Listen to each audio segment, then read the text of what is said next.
We was the evolution of the street gangs of New York.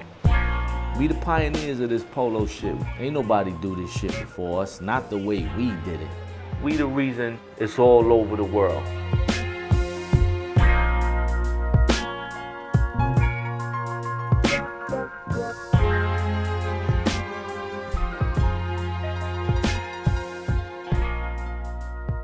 I was somebody always inspired by fashion. I always wanted to be fly.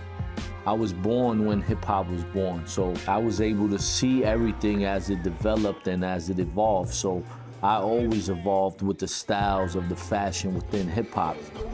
I remember wearing name buckles and all that at 9 years old and getting my first pair of Pro-Ked sneakers and how I felt just having them on and how everybody else looked at me for having this on. You know, these were items of respect and gave you social status in your neighborhood.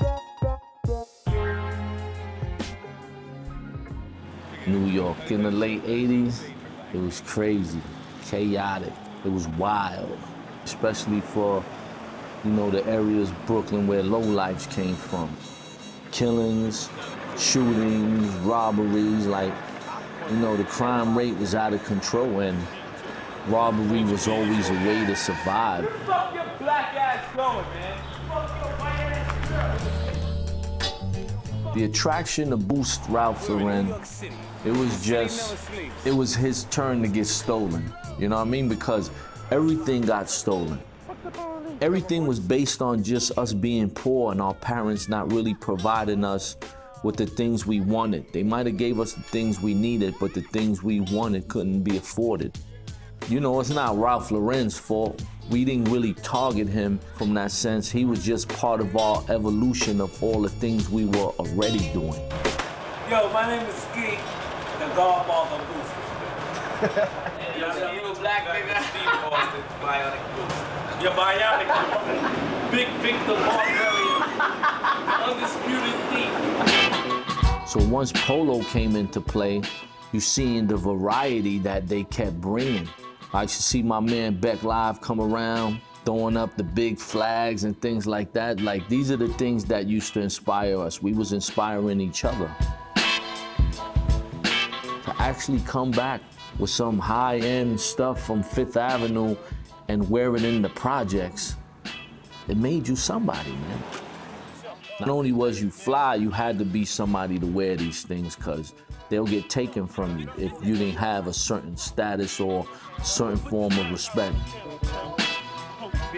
The formation of Low Lives, which was in '88, you see these dudes fly as hell, you see us fly as hell. It only made sense that we walked down the block together. When motherfucking Ralphie kids from St. John's and Utica and the motherfucking Marcus Garvey Polo United Shoplifters Association came together, we unified the motherfucking titles of taking it.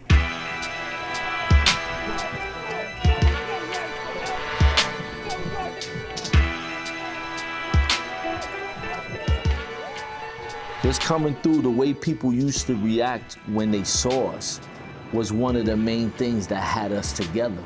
We loved the reaction from the people on the train, the girls go crazy. They see all these dudes fly at one time, everybody. Yo, Hash, you want the rest over there? If I get some money. Instead of being looked at as hoodlums and thieves, we were more than that. We were like Fight Club meets the runway. In the ghetto! Nobody's smiling, dude. Once everything formed, it was fun, it was fly, but then it got crazy and deadly all at the same time. You know, it was like a package deal. Just like anything that comes with fame. You get the people who love you, and then you get the people who hate you for the same reasons that those people love you.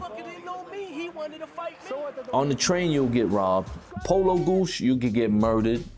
There's times I would come out my house, somebody would come get me and be like, yo, there's niggas out here coming to try to rob her. And I'll go outside and I'll see 20 motherfuckers waiting. Times they run up and jump out of cars with guns and everything just to come stick niggas up for the polo.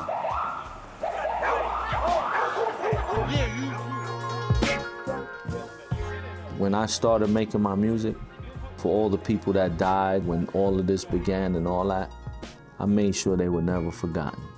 I mentioned them all the time in everything I did. So a lot of those people who died are just as famous as all of us today. Yo, Fats, man. What's it like being a gangster in the Garvey? Everybody knows who Fats Capone is. Everybody knows who Pumpkin is. They know who Boostin' Billy is, even after they were gone for so long. They were always included in everything we said and did and mentioned. So to me, they live forever. This is Marco Polo. Mark, would you like to make a comment? Yeah. What kind of symbol is that? K-Swiss. And what kind of jacket you got on? Yes. What kind of pants? Yes. All right. You also forgot the K-Swiss. Hold on, let me zoom in on that. Zoom in. There we go.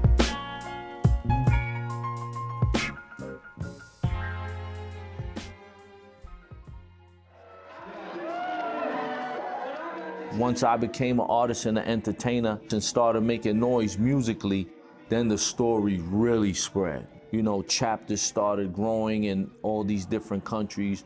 The low-life story spread globally. High-price merchandise, going for the best offer. Life-size portraits and stolen Gore-Tex. Cookies, Crest, horses, Ralph Lauren's, orphans. Cleaning up paintings. I influenced my whole family. My mother wore polo. My sisters, my children, everybody. And almost everyone in low lives had the same effect on their entire families. It feels accomplished to us, like we feel we did something. Instead of being looked at as hoodlums and thieves, you know, in the past. Through that, you know, we see something we created live longer than we actually gonna live, or live beyond our time and pass down for generations. And it's become traditional, you know? It's become religious in some sense. I never in a million years would have believed what we did back then will become a subculture to spread all over the world. Whether it's open casket or closed casket, all I ask is bury me with the low. When it's my time to go, at gravesite, I want Ralph Lauren to sign the stone. Put my picture up in the low mansion. Even old white ladies will be like, he was so handsome.